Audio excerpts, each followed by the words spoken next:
Non, c'était pas la guerre.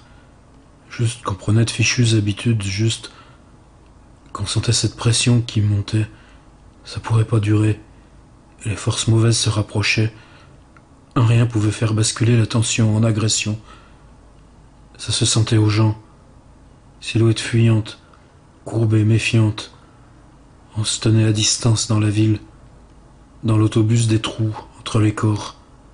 Au mieux, ça rappelait cette période de l'épidémie avec tous ces messages sur les vaccinations, sur rester chez soi, sur les précautions à prendre, sur jamais approcher les autres, sur pas avoir confiance, chacun pour soi, je veux dire, les pays. Aux frontières, on fouillait les coffres des voitures. Aux aéroports, on en était presque à la fouille au corps. Les queues, les attentes débordaient parfois la patience. On avait constaté des émeutes dans des lieux pareils. Elles s'éteignaient d'elles-mêmes, juste les portes restaient fermées un peu plus longtemps. On le savait, la guerre là-bas pouvait arriver ici d'un coup d'avion. Le dérèglement s'effectuait en une nuit. Les réseaux informatiques avaient plusieurs fois montré leur faiblesse, et l'économie trop fragile.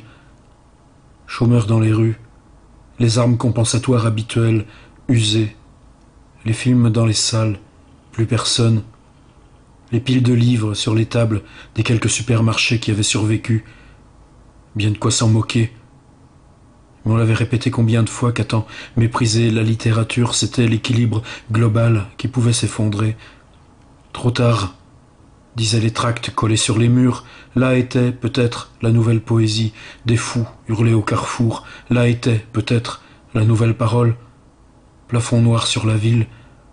Ils disaient que c'était à cause du changement d'heure, tu parles. Nuit sur la ville, nuit dans le plein jour, obscurité ténébreuse, menaçante, instabilité des êtres. Au chinois où tu avais mangé ce midi, dans les assiettes de carton et la soupe trop claire, ce type qui était venu s'asseoir devant toi et n'avait plus de dents. Pourtant gentil, attentionné, mais tu avais compris, la guerre était là.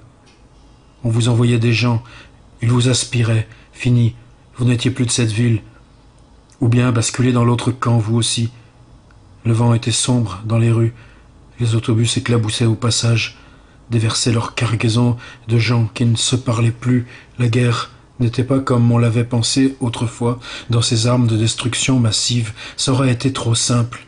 La guerre se faisait de l'intérieur.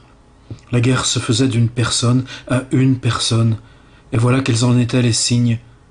Les magasins comme devenus tristes, les viandes sous plastique, méfiance, les fruits et légumes, origine douteuse, méfiance. Les choses emballées, les mêmes en tout pays, et le pain mou dans son emballage. C'est comme ça qu'on les avait réduits à ça. Fermez les yeux. On entendait la ville gronder, sourdement. On marchait dans les tunnels. On examinait les voitures et pourquoi elles filaient si vite, trop vite. Les têtes qu'on ne connaissait pas, preuve de la guerre. Ces bizarreries sous musique mièvre qu'ils vous mettaient partout, preuve de la guerre. Ces files devant les salles où on retirait un numéro avant le guichet, preuve de la guerre. L'inquiétude maintenant était sensible. La guerre avait commencé et on ne savait pas les formes de la guerre.